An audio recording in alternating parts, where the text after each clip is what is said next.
¿Cómo están? ¿Bien? Qué bueno, gracias a Dios. Dios es bueno siempre, hermanos, siempre.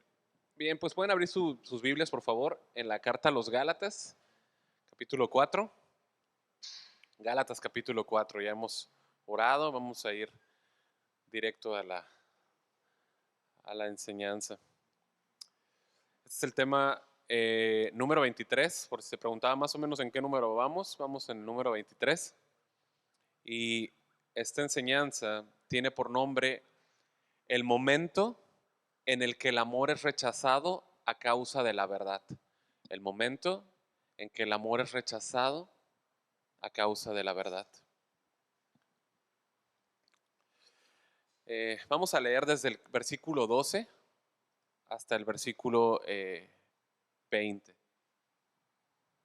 Voy a leerlo desde la Biblia. Y bien, ya estamos todos, ¿no? Sí. Ok, dice la palabra de Dios: os ruego, hermanos, que os hagáis como yo, porque yo también me hice como vosotros.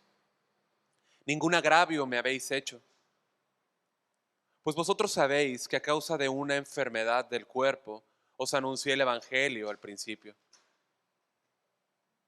Y no me despreciasteis, ni desechasteis por la prueba que tenía en mi cuerpo. Antes bien, me recibisteis como a un ángel de Dios, como a Cristo Jesús. ¿Dónde pues está esa satisfacción que experimentabais? Porque os doy testimonio de que si hubierais podido, os hubierais sacado vuestros propios ojos para dármelos. ¿Me he hecho pues vuestro enemigo por deciros la verdad? Tienen celo por vosotros, pero no para bien, sino que quieren apartaros de nosotros para que vosotros tengáis celo por ellos. Bueno es mostrar celo en lo bueno siempre, y no solamente cuando estoy presente con vosotros. Hijitos míos, por quienes vuelvo a sufrir dolores de parto hasta que Cristo sea formado en vosotros. Quisiera estar con vosotros ahora mismo y cambiar de tono, pues estoy perplejo en cuanto a vosotros. Nosotros no vamos a ver toda esta sección ahorita. La mente quise hacerlo, pero no. Por diversas cuestiones no llegamos hasta ahí hoy. Pero creo que lo que vamos a ver va a ser muy, muy valioso. De hecho, la siguiente enseñanza tendrá el mismo nombre, pero será una segunda parte. Y es muy doloroso cuando tienes que confrontar el error de los que amas y eres rechazado por ellos, ¿no? Esta enseñanza, luego Saúl me pregunta qué significa, ¿no? Una enseñanza pastoral, ¿no? O me dice, ¿no? Pero lo que quiero comunicarles es que quiero abrir mucho el corazón como pastor esta noche por el texto, ¿no? En verdad es doloroso cuando tienes que enfrentar o confrontar el error de aquellas personas a las que amas, ¿no? Específicamente en la iglesia, en los hermanos, y eres rechazado por ellos, ¿no? Hay mucho en juego cuando llegas a este punto en el que debes de decidir entre mantener las cosas así como están, tranquilos, ¿no? Yo estoy bien, tú estás bien, ¿no? eh, sí, para no poner en riesgo una amistad, ¿no? O decir la verdad, ¿sí? A las personas que amas, con la gran probabilidad de que amándoles, pues seas amado menos, ¿no?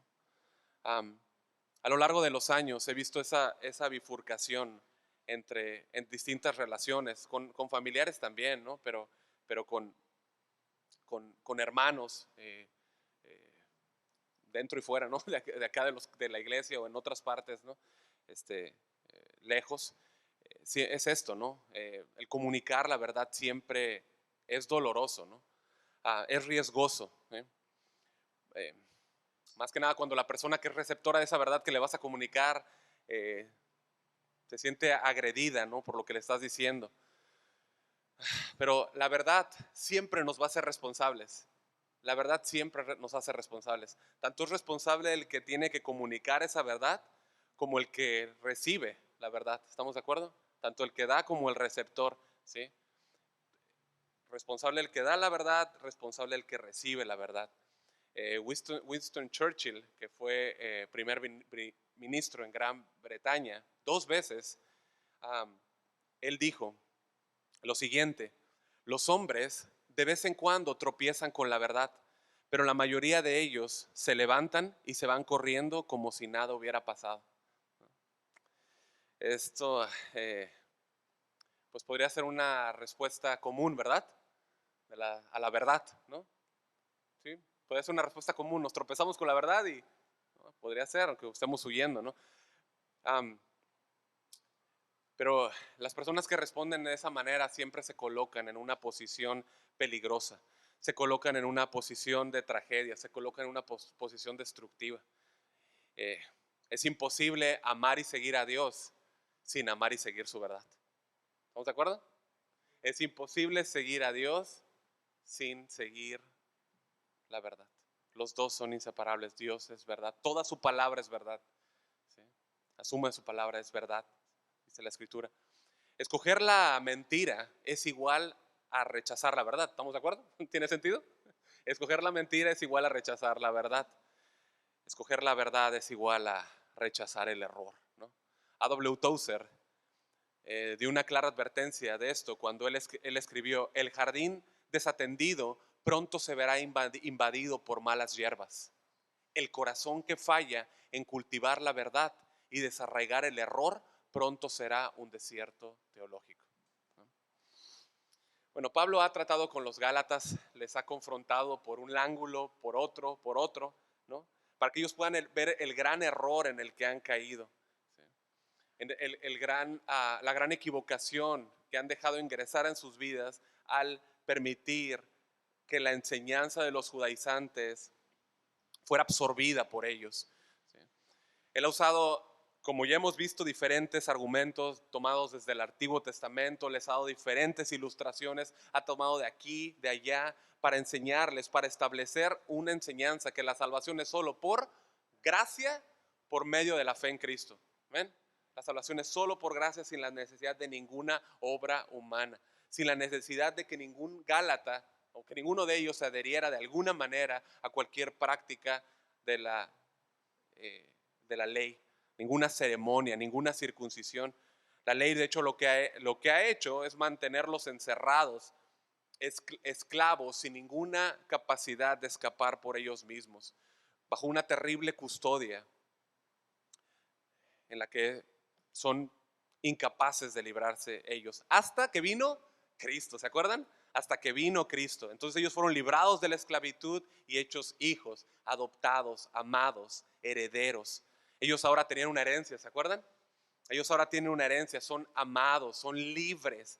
Solamente Cristo pudo haberlos rescatado de la idolatría en la que vivían, que fue lo que vimos. Y verdaderamente esa es nuestra realidad. Nadie podía librarnos de la idolatría en la que tú y yo vivíamos. Jamás. Nadie. Nada. Absolutamente nada. Nada podía rescatarnos de la esclavitud en la que nosotros estábamos. Él vino, nos sacó, nos libró de esa idolatría y nos trajo a la luz del Evangelio. ¿Sí? De las más densas tinieblas donde estábamos, que pensábamos que estábamos en luz, ¿no? Pensábamos que nuestra vida era la mejor, ¿no? Vino Él y nos mostró la luz, nos mostró el Evangelio, nos liberó por medio de la verdad. Juan 14:6 dice que Jesús es el camino, la verdad y la vida. ¿Okay? Él es la verdad. ¿Sí? Él es la verdad. Él dijo en Juan 8:31: la verdad os hará libres. Y eso fue exactamente lo que hizo Jesús. Nos libró de la esclavitud, nos hizo verdaderamente libres. Bueno, Pablo ha llegado, si me permites, a un verdadero punto de quiebre en esta situación, o en este punto de la carta, a un verdadero punto de quiebre. Él está dolido él está enojado con los judaizantes. ¿Estamos de acuerdo? Él está enojado, ¿sí? Hablamos el domingo acerca de la ira, ¿no? Él está enojado, es una ira justa, ¿no? Está enojado por lo que han hecho ellos, ¿no? Por la enseñanza, pero de una forma hace un lado esta batalla contra los judaizantes, ¿sí? Y ahora se enfoca en el amor y la amistad de los Gálatas, ¿sí? Él pone ese corazón agonizante delante de ellos, ¿sí? En angustia por la condición en la que se encuentran, para buscar que ellos se acuerden de la amistad, que se acuerden del amor que tienen, ¿sí? que puedan reconocer la frialdad, la indiferencia en la que han caído, alejándose más y más y más de Dios. Y tú puedes ver el ruego ahí en el versículo 12. Ve el ruego ve las palabras que él dice. ¿Sí? Os ruego. Él comienza con un os ruego, ¿no? Que os hagáis como yo, porque también yo me hice como vosotros, ¿no? Bueno, si alguien tenía la autoridad para, no se preocupen por ahorita, no se preocupen por eso. Si alguien tenía la autoridad para decirle a los Gálatas que se arrepintieran, que se volvieran, era Pablo. Pablo tenía toda la autoridad apostólica para darle una instrucción, ¿sí? Pero Pablo no ves que diga esto. Él le dice, os ruego. ¿Sí? Humildemente les dice, les ruego. Pablo quiere que el cambio sea en el corazón, no algo externo. ¿Sí? Pablo no anda jefeando. ¿Sí? Pablo quiere que la actitud sea en el corazón, que el cambio sea algo interno. Eso es lo que Pablo está buscando. ¿Sí? Que el cambio que hubiera en su corazón no fuera producido o producto de ninguna imposición o ninguna coerción. Eso no es lo que está buscando Pablo. ¿Sí? Esta palabra, ruego, significa pedir, implorar, suplicar, clamar. Nosotros sabemos, no vayas, ¿no? Pero citas como Romanos 12:1, que dice, así que hermanos, os ruego por las misericordias de Dios que presentéis vuestros cuerpos en sacrificio vivo, santo y agradable a Dios. ¿Qué dice Efesios 4:1? Yo pues, preso en el Señor, os ruego que andéis como es digno de la vocación con la que fuisteis llamado. De manera constante, el apóstol Pablo siempre está mostrando esa disposición en clamar, en suplicar, en rogar. ¿Qué cosa? Que las personas se enfoquen en Dios, que no se desenfoquen, que se enfoquen en Dios, que pongan su vida en Dios. Somos muy así como el animal que andaba ahorita volando, nos desenfocamos muy rápidamente. Pero como vimos, todo en lo que nos desenfocamos termina muriendo. Todo termina muriendo, todo termina así. El único que vive siempre es Dios. Es en Él en quien tenemos que poner nuestros ojos. ¿Sí? El ruego de Pablo es que ellos se enfoquen en Dios, que dejen esa vida mundana, que dejen cualquier vida que está sirviendo solamente a la carne. ¿Sí? El ruego que Pablo está haciendo aquí en Gálatas, en versículo 12, tú puedes verlo, es os ruego. ¿Y a quiénes se dirige? ¿Cómo se dirige a ellos? Hermanos. Vamos a ver pocos versículos, así que yo te pido que captes cada palabra que está ahí, porque tiene un significado. ¿Okay? Hermanos, le está hablando a creyentes, son hermanos. Les está hablando a hermanos. Eso es esencial, porque eso te lleva a hacer conjeturas, a ver las implicaciones que tiene. Le está hablando a hermanos, ellos son creyentes. No estoy diciendo que todos, como seguramente no todos son creyentes aquí. Yo espero que sí, pero yo no lo sé. Pablo les suplica que no desprecien la libertad. Ya vimos en capítulo 5, versículo 1, estad pues firmes en la libertad con que Cristo os hizo libres. No se vuelvan al yugo de esclavitud. ¿Sí? Que no desprecien la libertad que Cristo les ha dado.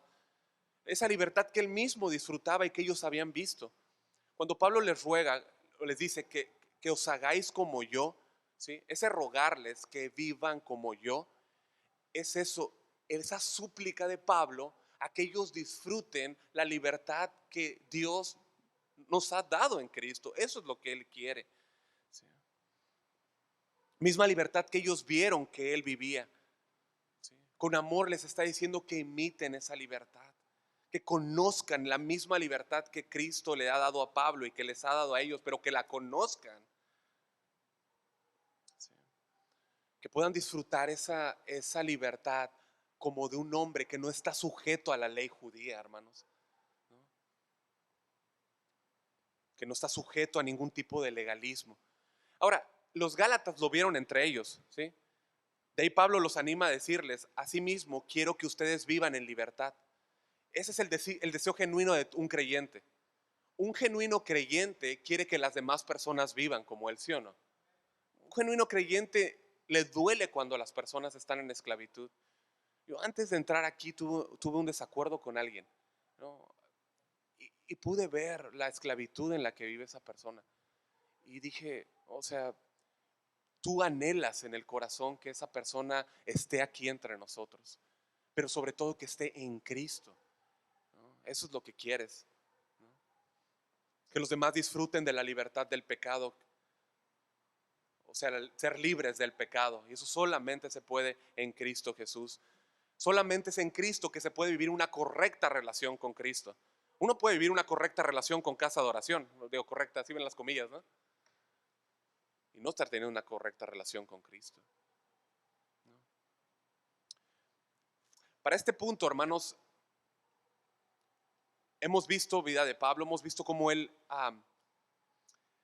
no vive bajo ninguna norma de la ley.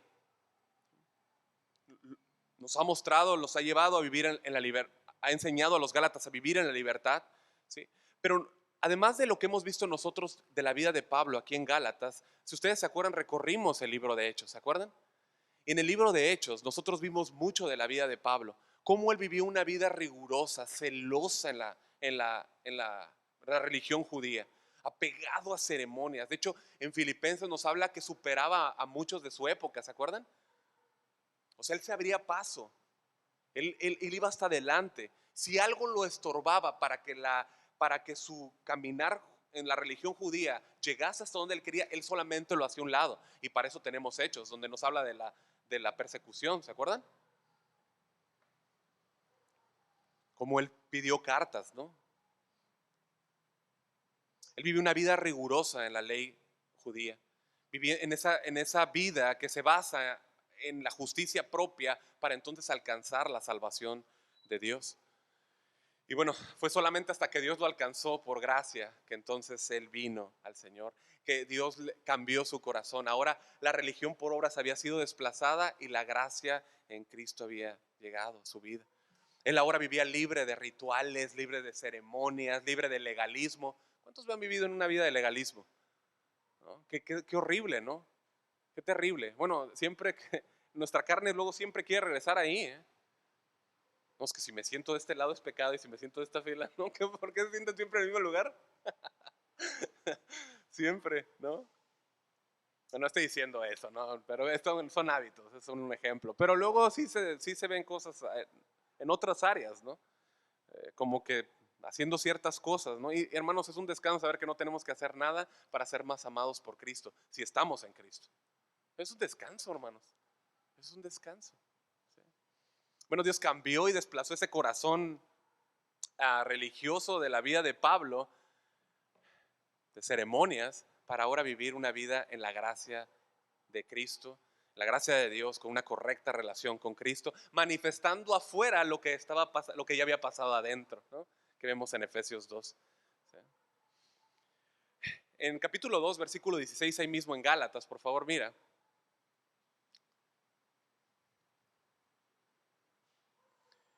Gálatas 2, Gálatas 2, 16. Dice el apóstol Pablo, cuando estábamos un poco antes, ¿no? En la carta, en el comienzo de la carta, esencialmente, él dice, el hombre no es justificado por las obras de la ley, sino por la fe de Jesucristo. Y mira lo que les dice, nosotros también hemos creído en Jesucristo para ser justificados por la fe de Cristo y no por las obras de la ley. Por cuanto por las obras de la ley, ¿qué dice? Nadie será justificado, nadie, cero, nadie. ¿No? O sea, los Gálatas pudieron ser testigos de la libertad que Dios les había dado, ¿no?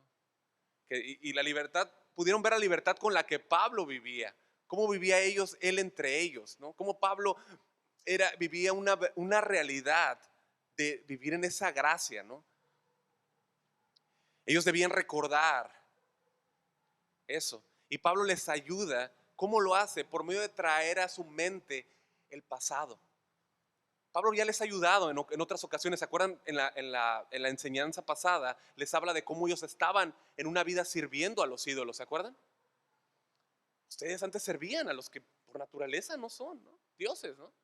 Les recordó, bueno, ahora les recuerda lo que pasó antes, ¿no? Porque yo también me hice como ustedes, les está recordando, ¿no? O sea, la relación que Pablo mantuvo con los Gálatas puso de manifiesto esa libertad con la cual vivió con ellos. Entonces vamos a partir de aquí. Los Gálatas, ¿qué son, hermanos? Gentiles, ¿no? En su mayoría son gentiles, ¿no? Ya lo hemos visto, estamos en una zona en la que hay judíos, pero la mayoría son gentiles. Los gentiles, por lógica, no son judíos, ¿no? No son judíos como cultura, no son judíos en sus hábitos, no son judíos. Los gentiles no tienen ninguna relación estrecha con la ley, para nada. De hecho, si no fuera por los judaizantes que llegaron a imponerles cuestiones de la ley, ellos vivían su vida como gentiles, ellos ni por aquí, o sea, ellos vivían su vida como gentiles, ¿no? Como vive un gentil, ¿no? Cuando Pablo, porque estamos en la parte, no dice, porque yo también me hice como ustedes. Cuando Pablo llega a Galacia, él en ningún momento trató de judaizar a los Gálatas. Nunca, nunca trató de judaizarlos. Nunca trató de pasarlos por la circuncisión antes de venir a Cristo en el Evangelio. Ni antes ni después, nunca, ¿no? Él nunca lo hizo. ¿Sí? Eso me lleva a pensar, o sea, cómo hay luego religiones, ¿no? Pues lugares donde se le hace pasar a la gente por ciertos ritos y ciertas cosas, incluso en lugares que se dicen cristianos, para entonces llegar a ser cristianos. Eso no hay libertad en esto. No hay libertad. La libertad es solamente cree y serás salvo, ¿sí o no? Cree y serás salvo. Arrepiéntete, cree. Arrepentimiento y fe son dos caras de una misma moneda, pero es solo por la fe en Cristo. Él nunca los quiso judaizar, nunca les enseñó nada con respecto a las ceremonias como a un requisito previo para la salvación. Al contrario, Pablo sabía que la libertad que él tenía, incluía disponerse, hermanos, a sacrificarse a sí mismo y hacerse como los gentiles. En su libertad, él sabía que podía poner en acción esa misma libertad y hacerse como los gentiles. Disponerse, sacrificarse. Escucha, sin jamás comprometer la verdad o la integridad del Evangelio. Jamás, nunca, ni un momento. ¿Sí? Pero siempre Él se dispuso a sacrificarse. Siempre. ¿Cuál era la meta de Pablo? Ganar a otras personas para Cristo. Ganar a otras personas. Y decía, si me tengo que sacrificar en esto, lo haré. Quisiera que me acompañes, por favor, a Primera de Corintios, capítulo 9, versículo 19 al 22, por favor.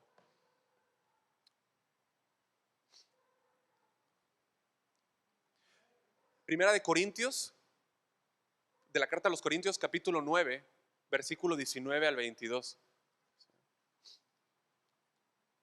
Pablo tenía esta forma de pensar. Si el yo restringirme va a llevar a que otras personas no haya ningún obstáculo, lo voy a hacer. Y hoy en día te encuentras con personas que dicen, no, es que tengo la libertad de hacer esto. Sí tienes la libertad, pero también tienes el privilegio de ceder tu libertad. Nos hacemos esclavos de la libertad. Ese es otro tema, pero nos hacemos esclavos de la libertad muchas veces.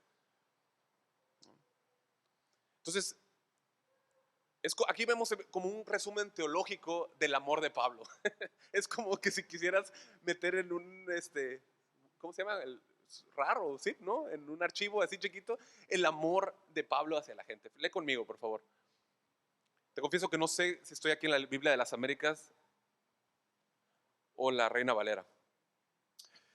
Ustedes me dicen, por favor. Versículo 19 dice, por lo cual, siendo libre de todos, me he hecho siervo de todos para ganar a mayor número. Es Reina Valera. Reina Valera, correcto. Gracias.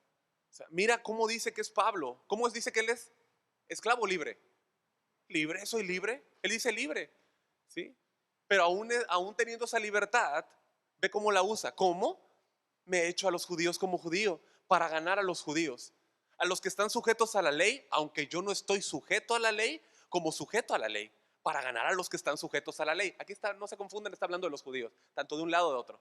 ¿Sí? Tanto religión como ceremonial, ese es el punto. Versículo 21, a los que están sin ley, aquí está hablando de los gentiles, como si yo estuviera sin ley, no estando yo sin ley de Dios, sino bajo la ley de Cristo, para ganar a los que están sin ley. Me he hecho débil a los débiles para ganar a los débiles. Me he hecho de todo, a todos me he hecho de todo, para que de todos modos salve a algunos.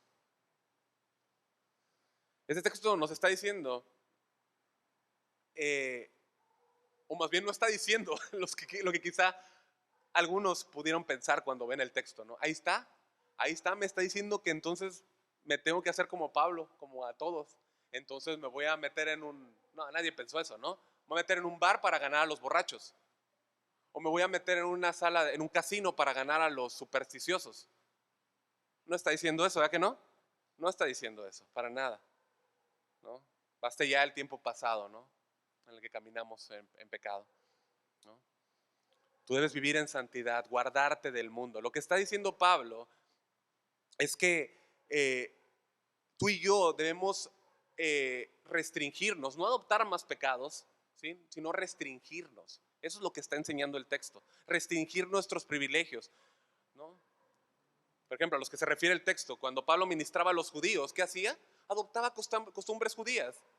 Ok, no voy a comer carnitas. ¿Por qué? Porque me restrinjo.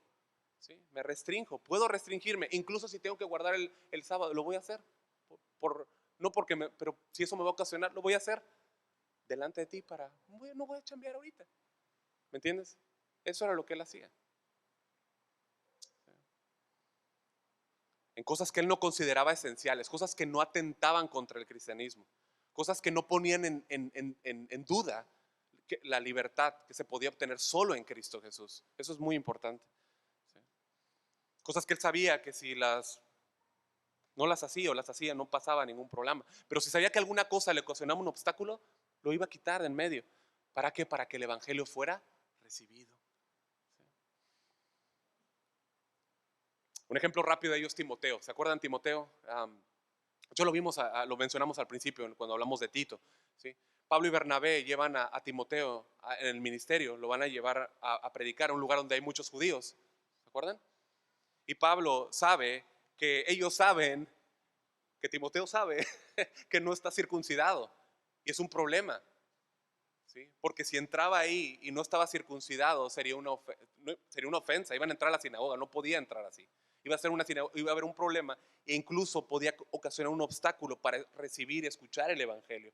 Y Pablo que le dice a Timoteo, Timoteo, no eres salvo por circuncidarte.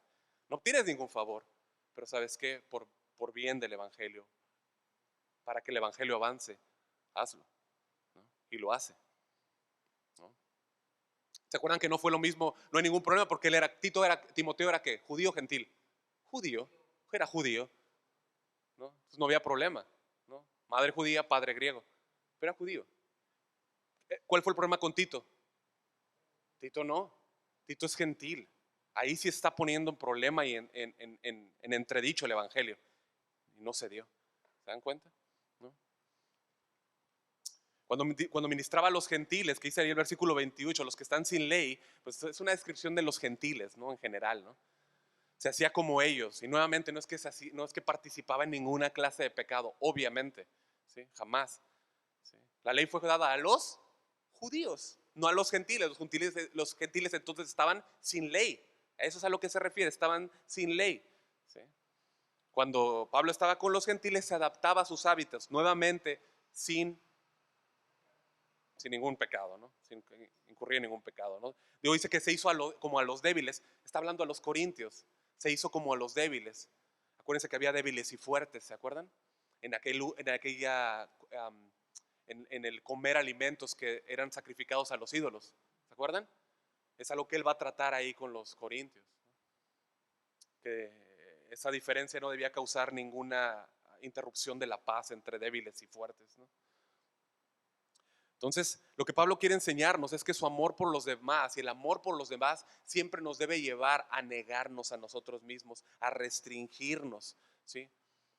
A restringir nuestra libertad, ¿sí? A mostrarle a la gente compasión, misericordia, empatía, siempre, ¿sí?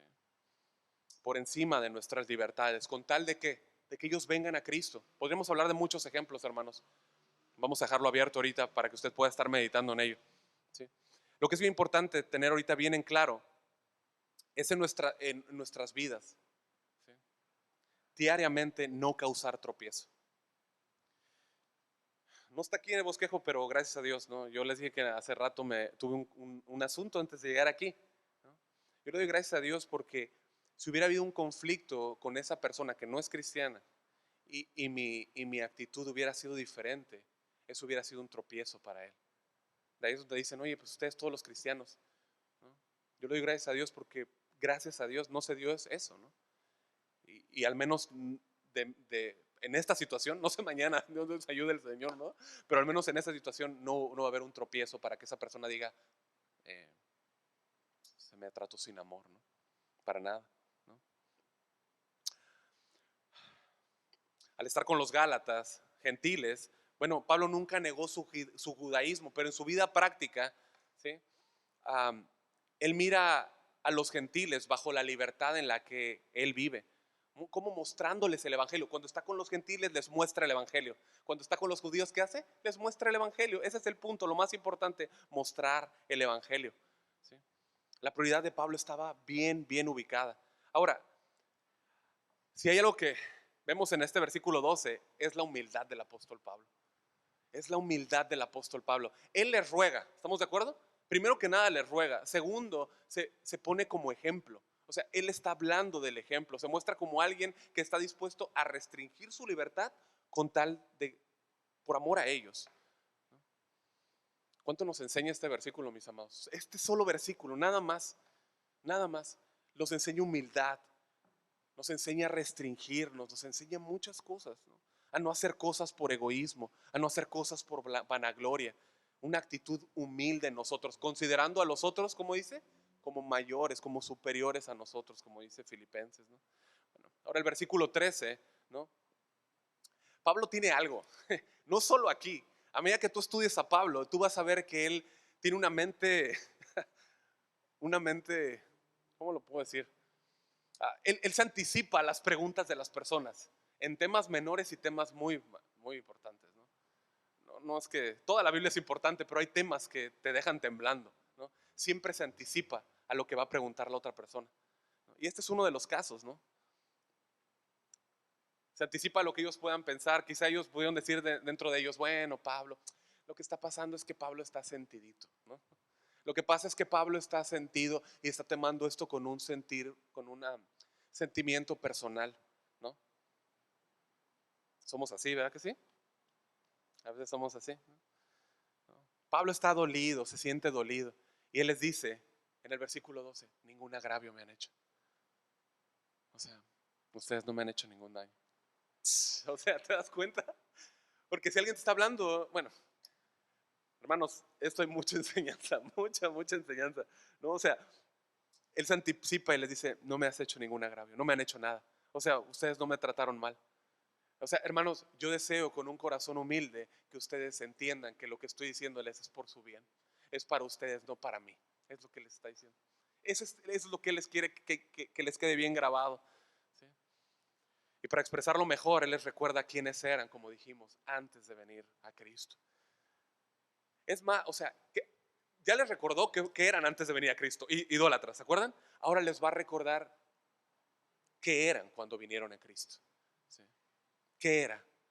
¿Cómo es que lo habían recibido cuando apenas ellos habían escuchado el Evangelio? ¿Cómo escucharon el Evangelio y cómo escucharon a Pablo? ¿Cómo recibieron al Evangelio y a Pablo? ¿Sí? Contrario a cómo estaban ahorita rechazándolo. ¿Qué había pasado en su corazón? Esa es la pregunta del apóstol. Versículo 13, pues vosotros sabéis que a causa de una enfermedad del cuerpo os anuncié el Evangelio al principio y no me despreciasteis ni me desechasteis por la prueba que tenía en mi cuerpo. Antes bien me recibiste como a un ángel de Dios, como a Cristo Jesús. ¿Qué hace Pablo? Los remonta al pasado, los remonta al pasado. Que ellos se acuerden de la primera visita que él tuvo en Galacia. ¿Estamos aquí? Que se acuerden de la primera visita, de la primer visita que él tuvo a Galacia. ¿Sí? Entonces el texto aquí nos va a dejar ver cosas que nosotros no habíamos visto antes. ¿Sí? Nos va a abrir más el panorama. ¿Sí? Aquí dice que Pablo llegó a ellos a causa de a ver quién puede decir, de una enfermedad, muy bien, ¿sí? El texto, se das cuenta, no nos dice de qué enfermedad era, no nos dice qué enfermedad era. pero sí nos dice que los Gálatas sabían la enfermedad. ¿Por qué?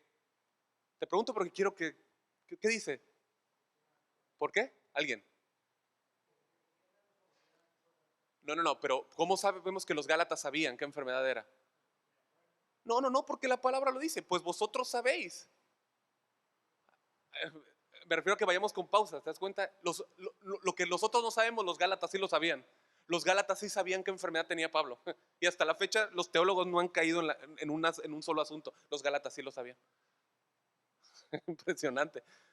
No se nos dice cuál es la enfermedad. Lo que sí vemos en este primer encuentro es la actitud de los Gálatas. ¿Cómo le recibieron? Bien, muy bien, de muy buena manera, de muy buena actitud. En la Nueva Traducción Viviente dice: ustedes no me trataron mal, ¿no? Y luego les dice: ustedes no me despreciaron ni me desecharon por la prueba que tenía en mi cuerpo. Bueno, habían dos razones, por lo menos, por las cuales los Gálatas pudieron haber despreciado y desechado a Pablo. Número uno, ¿cuál creen que sea? El Evangelio, el mensaje. El mensaje que predicamos, hermanos, para la gente que que rechaza o que, de hecho, para todos nosotros, ¿cómo fue cuando nos predicaron el Evangelio? Fue chocante, ¿no? Fue chocante, ¿no? Fue un choque en nuestra mente, ¿no? Ser expuesto al Evangelio demanda cambios. Ser expuesto al Evangelio demanda arrepentimiento. Ser expuesto al Evangelio te dice: pon tu confianza en Cristo. ¿Quién es Cristo? ¿El hombre en la cruz? Sí, en Él pon tu confianza. Pero Él está en la cruz crucificado. En Él pon tu confianza. Demanda eso. Demanda que tú dejes tu vida de pecado. El Evangelio demanda que pongas tu confianza en Jesús y deseches tu vida anterior. Para la gente, el Evangelio es locura. ¿Se acuerdan que dice 1 Corintios 1:8? Porque la palabra de la cruz es locura a los que se pierden. Los Gálatas pudieron haber despreciado a Pablo por el mensaje que habían recibido, pero ¿qué hicieron? Lo recibieron al principio. Número dos, lo pudieron haber despreciado y desechado. ¿Por qué? Por la enfermedad que pudo haber tenido. Por la enfermedad. ¿Sí? Algunos teólogos, lo volví a decirlo, algunos teólogos sugieren que la enfermedad por la que estaba pasando Pablo, mis amados, podía haber sido malaria, ¿no? Podía haber sido malaria. En las regiones bajas de Panfilia son valles, son pantanosos, y ahí hay que mosquitos, así es como se transmite, ¿sí? Entonces, lo que pasó es de que él pudo haber buscado un lugar en las partes altas, como era Galacia, para haberse recuperado. De manera que lo que él fue a hacer a Galacia fue a recuperarse físicamente de su enfermedad, si es que fue malaria, ¿no? No lo sabemos, pudo haber sido, ¿no? Aún así él estuvo predicando, ¿no? Él estuvo enseñando con fiebre y dolor, ¿sí? Les anunció el Evangelio, dice el versículo 13. Ahora, la carta a los Gálatas dice que en su condición física, la que haya sido, si fue malaria, dice: no le despreciaron ni le desecharon. Despreciar es una palabra, esta palabra significa reprobar, significa estimar menor, significa menospreciar, significa despreciar o considerar insignificante. ¿Sí? Y desechar es ectuo. Es la obra, la acción gráfica de escupir. De hecho, suena la palabra, ¿no? Ectuo, ¿no? Tiene un sentido, ¿no? Es el acto literal de escupir en repulsión, ¿sí? Entonces, si ustedes no hicieron eso conmigo, no hay detalles acerca de la enfermedad de Pablo, de la enfermedad específica, pero el punto es que a pesar de la enfermedad, cualquiera que haya sido, la actitud de los Gálatas en un comienzo fue hermosa. Fue hermosa, ven cómo lo recibieron. Ellos no lo despreciaron, lo trataron con dignidad, lo trataron con calidez, ¿sí? En los tiempos que se escribió esta carta, no existían todos los avances médicos que tenemos hoy. ¿Estamos de acuerdo? No existían curitas, no existían antisépticos, ¿sí? Por lo tanto, si hubiera sido malaria, este tipo de enfermedad lo que hacía era desplegar o expulsar olores fétidos, ¿no? Por lo tanto, sería algo repugnante. ¿Estamos de acuerdo? Sería algo desagradable, ¿sí? Ellos no lo desecharon, no lo despreciaron si fue malaria. Además, hay un aspecto, siempre que había alguna enfermedad física en los tiempos en que fue escrita la carta, se consideraba la enfermedad relacionada ¿a qué? A un juicio divino. ¿Se acuerdan ustedes cuando están delante del ciego de nacimiento, ahí en Juan 9:2, y le dicen a Jesús, le preguntan, ¿quién pecó, este o sus padres, por la condición que tenía? ¿No? Nosotros vemos también allá en Hechos 28, cuando Pablo está de viaje, hoy más bien en el viaje donde está el naufragio, ¿se acuerdan? Y llega a Malta, ¿sí? Y entonces él llega a tierra y van a hacer una fogata. Y él está recogiendo leña y toma la leña y la va a arrojar al fuego. Y cuando la va a arrojar al fuego, una serpiente se le prende, perdón, del brazo y lo muerde. ¿Sí? ¿Y qué fue lo que ellos pensaron? Ciertamente este hombre es homicida, a quien ha escapado del mar, la justicia no deja vivir. O sea, este hombre que escapó de la justicia, según él, se escapó del mar, pero no se va a escapar de la justicia. Es lo que dijeron. O sea, ¿se dan cuenta? Lo que te está pasando es por una enfermedad. Tu afección física es debido a pecado, ¿no? Entonces, imagínate en qué postura están ellos, ¿no? No lo despreciaron ni lo desecharon, no solo por el evangelio, pero quizá por la condición física. No lo despreciaron, lo dejaron, ¿no? Lo escucharon bien, ¿sí? Rompieron cualquier barrera, recibieron el evangelio, recibieron a Pablo. Y eso es lo que a Pablo se le incrustó en el corazón. Que la relación con ellos hubiera sido tan profunda, tan rápida, tan asombrosa. O sea, no solo lo despreciaron, no solo no lo despreciaron, no solo no lo desecharon por su apariencia física, porque dice que estaba en su cuerpo, ¿estamos de acuerdo? Sino dice el versículo 4 en la parte B, me recibisteis como a un ángel de Dios, como a Cristo Jesús. O sea, lo recibieron como un emisario de Dios, como un embajador. Y no solo a eso, lo recibieron como Cristo Jesús, como un enviado, ¿no? Del Señor. Wow, sobrenatural, hermanos. Es un acto de la gracia de Dios que lo hayan recibido de esta manera, con un agradecimiento tal. Ellos estaban agradecidos, los Gálatas, por lo que habían recibido, por esa bendición que habían recibido en el mensaje. Para ellos habían recibido el mensaje de gracia. Y es que eso es el evangelio, hermanos. Así fue como lo recibieron, ¿sí? Por eso es que nos lleva a entender el dolor, el lamento de Pablo por lo que estaba sucediendo, el arrepentimiento que ellos mostraron, un volverse inmediato hacia Cristo, un volverse asombroso hacia la verdad. Eso le hizo dolerse por los Gálatas. El servicio que mostraron. Fíjate, ellos de manera inmediata mostraron una teología bien práctica. ¿Se acuerdan allá en Mateo 10:40 donde el Señor dijo, el que os recibe a mí, el que os recibe a vosotros, a mí me recibe, y el que me recibe a mí, recibió al que me envió? Ellos así estaban mostrando obediencia enseguida. Yo hablaba con mi esposa ayer, ¿no? De, pues como pastor hay un profundo gozo en mi corazón y en el nuestro, ¿no? Y en el de los hermanos, al ver cómo personas que han llegado recientemente a Cristo están dando respuestas inmediatas al Evangelio, respondiendo, atendiendo. Yo le doy gracias al Señor, hermanos, por eso. Muchas gracias al Señor por eso. Eso estaban haciendo los Gálatas. En bien poquito tiempo, una teología puesta en acción. Ni el mensaje de Pablo ni la apariencia física hizo que ellos movieran el enfoque. Los Gálatas estaban bien enfocados, ¿sí? Ellos vivían la realidad del evangelio en sus vidas, se alineaban a la verdad de Dios. Así es como caminaban, escuchaban la verdad y se alineaban a la verdad, ¿sí? Me gustaría mostrarte eso mismo en Hechos capítulo 13, por favor. Acompáñame, Hechos capítulo 13.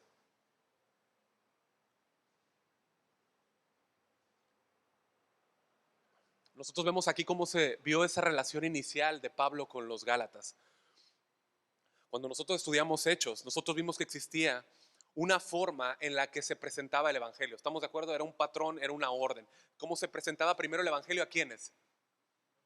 Eso, muy bien, a la casa de Israel. Se presentaba primero a la casa de Israel, los judíos, y después de allá a los gentiles. ¿Estamos de acuerdo? Pablo no rompió ese patrón y primero lo que hacía era que llegaba a las sinagogas, enseñaba. ¿Okay? Después él va y predica a los gentiles. ¿Estamos de acuerdo? Los judíos rechazan el mensaje. Él dice, nos vamos a los Van a los gentiles, predican a los gentiles, porque ahí fue donde Cristo los llamó. ¿Estamos de acuerdo? Ok, sí. Hechos 13:44, por favor. 13:44. Vamos a leer bastante aquí, así que. Hechos 13:44. ¿Ya estamos? Dice, el siguiente día de reposo se juntó poquita gente, casi toda la ciudad, para oír la palabra de Dios. ¿No? Esto había sido tremendo. Ellos están en Antioquía de Pisidia, ¿no? Pablo y Bernabé predican y toda la ciudad se reúne. ¿Toda la ciudad de qué? ¿De judíos o de gentiles? Gentiles, hermanos. Es una ciudad gentil, ¿sí? A escuchar la palabra de Dios. Pero viendo los judíos, versículo 45, la muchedumbre, se llenaron de celos y rebatían lo que Pablo decía. La pregunta es, ¿por qué tenían celos? ¿Por qué tenían celos? Bueno, sus celos no se originaban en que no estuviesen recibiendo mensaje, había mensaje. El problema de ellos es que el mensaje estaba siendo dado ¿a quiénes? A los gentiles. Ese era el celo y es lo que vamos a hablar el siguiente miércoles, ¿sí? Por la muchedumbre de la gente que estaba escuchando y no ellos. ¿Cómo reaccionaron los judíos? Contradiciendo y blasfemando. Versículo 46. Entonces Pablo y Bernabé, hablando con denuedo, dijeron: a vosotros, a la verdad, era necesario que se os hablase primero la palabra de Dios. Mas puesto que la desecháis y no os juzgáis dignos de vida eterna, le está hablando a los judíos, ¿sí? He aquí nos volvemos a los gentiles. Porque así nos ha mandado el Señor, diciendo: te he puesto para luz de los gentiles, a fin de que seas para salvación hasta lo último de la tierra, hasta los cabos. Los gentiles, ¿no? Aquí está hablando el versículo 48 de los Gálatas, ¿no? Oyendo esto, está lleno de gentiles. Los gentiles, oyendo esto, se regocijaban y glorificaban la palabra del Señor, y creyeron todos los que estaban ordenados para vida eterna. Y la palabra del Señor se difundía por toda aquella provincia. Puedes ver a los Gálatas en acción, hasta como película, ¿no? Qué tremendo, ¿no? En un solo flashazo les debió haber pasado por este comentario el recuerdo a los Gálatas de cómo era su vida antes. ¿Cómo eran ustedes, Gálatas? Cuando ustedes escucharon el Evangelio, Pablo quiere lograr que se acuerden cómo Pablo llegó bien mal a Galacia, pero cómo le recibieron como un mensajero de Dios. No solamente escucharon, le recibieron, dieron respuestas inmediatas al Evangelio. Mira el versículo 48 nuevamente, dice que estaban como, se regocijaban, se gozaban. Eso es lo que hace el Evangelio, hermanos. Eso es lo que hace el Evangelio, produce un gozo en nosotros. Aléjate de esas personas que te dicen: no, es que ya se te va a ir pasando. A medida que pasen los años vas a irte como que aplacando. Aléjate de ellos. El Evangelio es fuego consumidor, hermanos. Y escucha, hay que alinearnos a la palabra, ¿ok? No a las emociones, pero la palabra debe encender nuestro corazón, hermanos, porque eso hace la palabra. Ellos dieron gracias a Dios por su mensaje. Y qué impresionante cuando contrastas el gozo que vemos ahí con el versículo 15. Ve el versículo 15. ¿Dónde está pues esta satisfacción que experimentabais? ¿Dónde? ¿Dónde? Esta palabra satisfacción se refiere a una bendición abundante, se refiere a un gozo, se refiere a una plenitud, a tener un contentamiento, un gozo abundante. Ellos sintieron todo esto al principio al recibir el Evangelio que Pablo les había predicado. La pregunta de Pablo es: ¿qué les pasó? ¿Qué pasó con ustedes? ¿Qué los hizo cambiar? Porque yo os doy testimonio, dice, que os hubieses, ¿qué? Sacado vuestros propios ojos para dármelos. O sea, ¿qué pasó con ustedes? ¿Qué pasó, Gálatas? Me hubieran dado sus propios ojos. Este es un texto en el cual muchas personas lo han tomado con la idea de que la enfermedad de Pablo era algo en los ojos, ¿sí? Algo tocante a sus ojos. Algunos afirman esto porque si ven ustedes Gálatas 6, estamos en Gálatas, volvamos a Gálatas, capítulo 6, versículo 11, por favor. Gálatas 6, versículo 11. Dice el apóstol Pablo: mirad con cuán grandes letras os escribo de mi propia mano. Sí, aquí es donde muchos toman esta idea, ¿no? De que bueno, si escribió con palabras grandes es porque tenía problemas en los ojos y tenía que escribir de una manera más grande para poder notar la escritura, ¿no? Entonces es de ahí donde se toma, ¿no?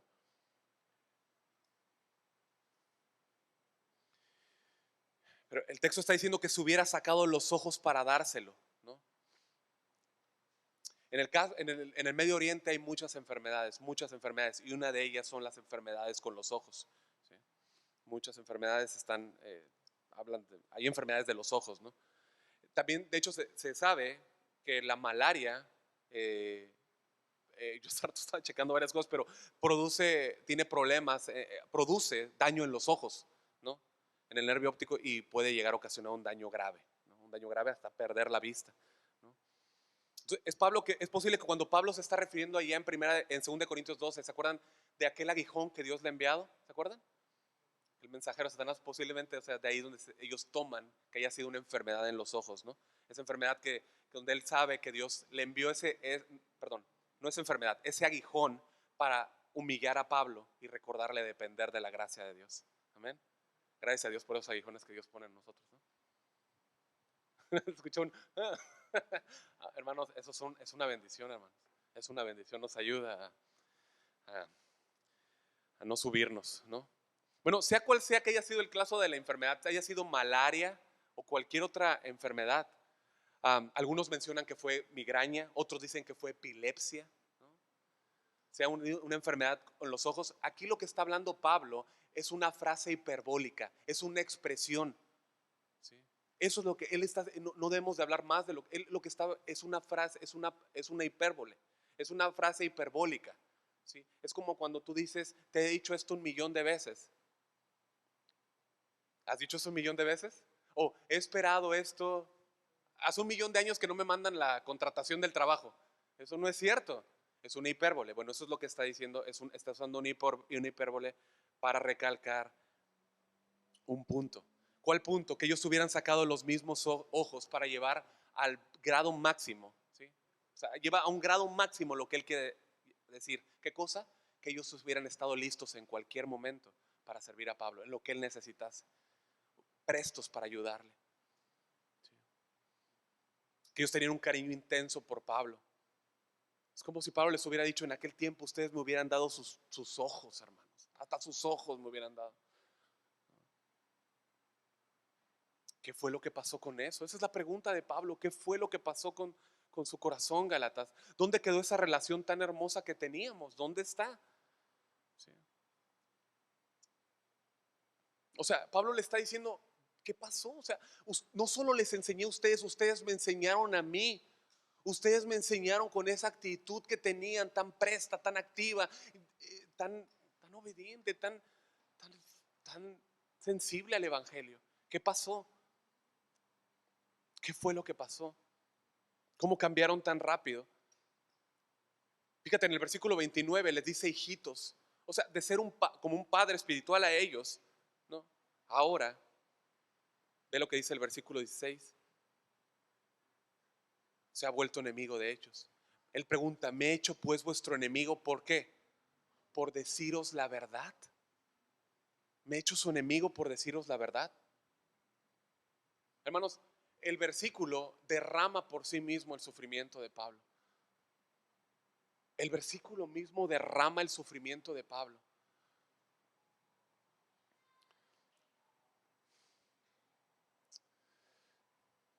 La indolencia de los Gálatas, la frialdad de los Gálatas. Había Pablo pasado de ser un amigo entrañable a ser ahora un enemigo, por decirles la verdad. Estaba siendo rechazado por ellos por comunicarles la verdad.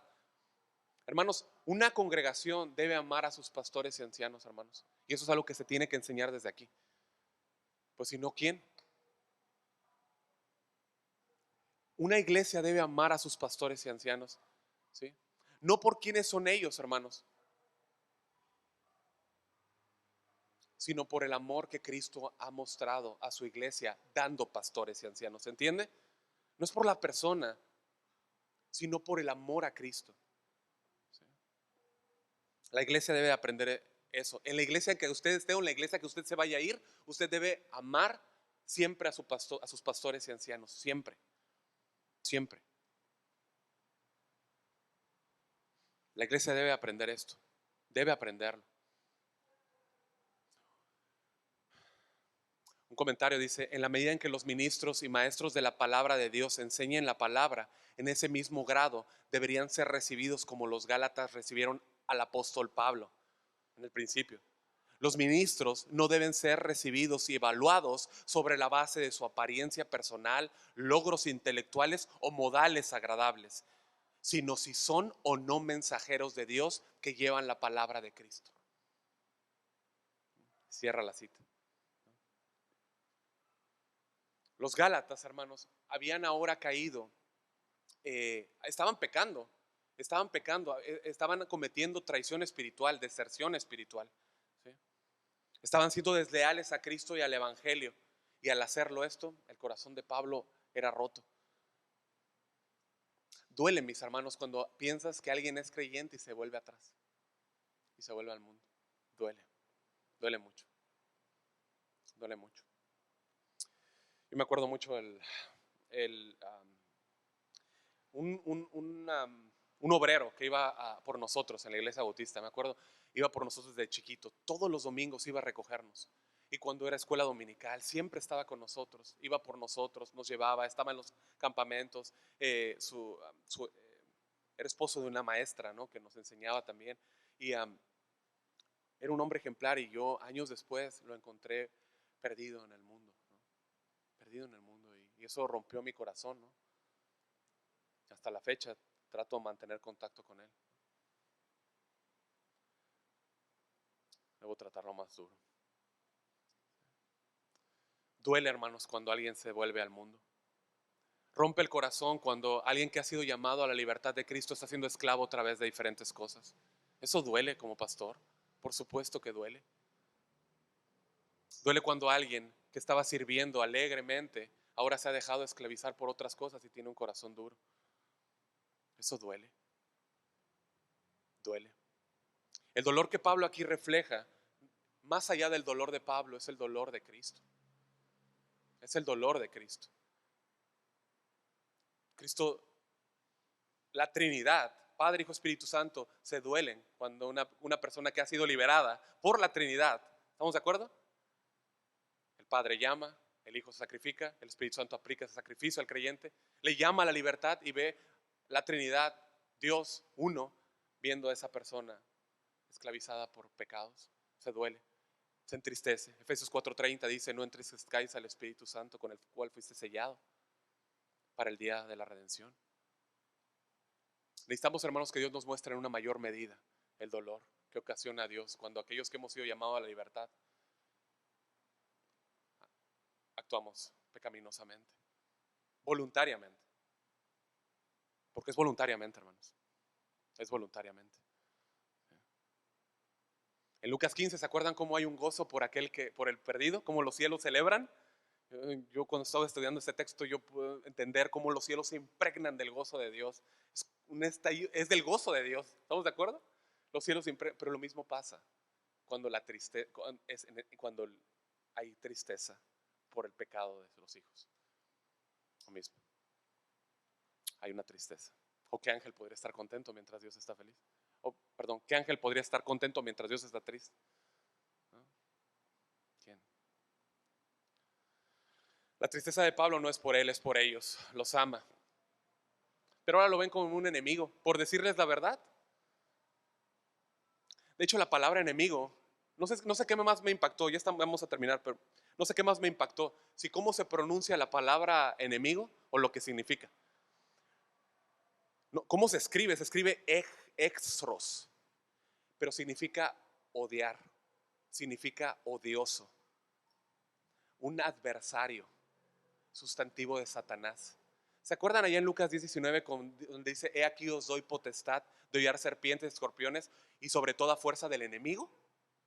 Esa palabra, enemigo. La palabra se refiere a un enemigo, a alguien aborrecido, odiado. Expresa la condición de quien es activo para hacer daño. O sea, le está diciendo eso Pablo. Ahorita ustedes me he vuelto alguien dañino por ustedes, por decirles la verdad. ¿Por qué? ¿Por qué? Pregunta Pablo. Mira el versículo 16 nuevamente. No, es el último versículo. ¿Me he hecho pues vuestro enemigo por deciros la verdad? Como pastor, la verdad es que no es muy alentador esto. No es muy alentador esto. No. En el sentido de, me refiero en el que la gente pueda verte como enemigo, como alguien dañino, como alguien tóxico, ¿no? Como dicen ahorita, ¿no? Por decir la verdad, por decir la verdad, por predicar. Pero no hay más, hermanos. Solo la verdad te puede hacer libre. Solo aquel quien dijo, yo soy la verdad, es el mismo que dijo, yo soy el camino, la verdad y la vida. Solamente Él te puede llevar a la eternidad. Y Él no te puede llevar sin su verdad. No te puede llevar sin su verdad. Seguir aprisionado en el pecado es una evidencia de que no has nacido de nuevo. Quizá alguien haya escuchado aquí lo que acabo de predicar acerca del dolor de Cristo cuando hay pecado, pero el problema es que si no estás en Cristo, el problema es que estás en una condición terrible, terrible. Acércate a Cristo, ven a Cristo, conoce la verdad. A ellos es a quien Cristo les dice en Isaías, Dios les dice, Isaías 55:1, todos los sedientos, venid a las aguas, y los que no tenéis dinero, venid, comprad, comed, venid, comprad vino y leche sin dinero y sin costo alguno. Es lo que Jesús mismo dice en Juan 7, vengan, vengan. Concluimos aquí, pero si tú estás en Cristo, yo creo que esto debe llevarte a meditar muchas cosas. Jeremías 17:9 dice que tu corazón y mi corazón es perverso y engañoso, más que todas las cosas. Es torcido. Eso fue lo que pasó con los Gálatas. Un día pusieron en alto a Pablo y al día siguiente, por así decirlo, lo tenían abajo, lo habían hundido. Así somos en nuestras relaciones. Así somos muchas veces con nuestros hermanos o pastores. Así somos muchas veces. Escucha, el conflicto no está con los demás cuando nos dicen la verdad. El conflicto está en mí. Está en mí. Soy yo.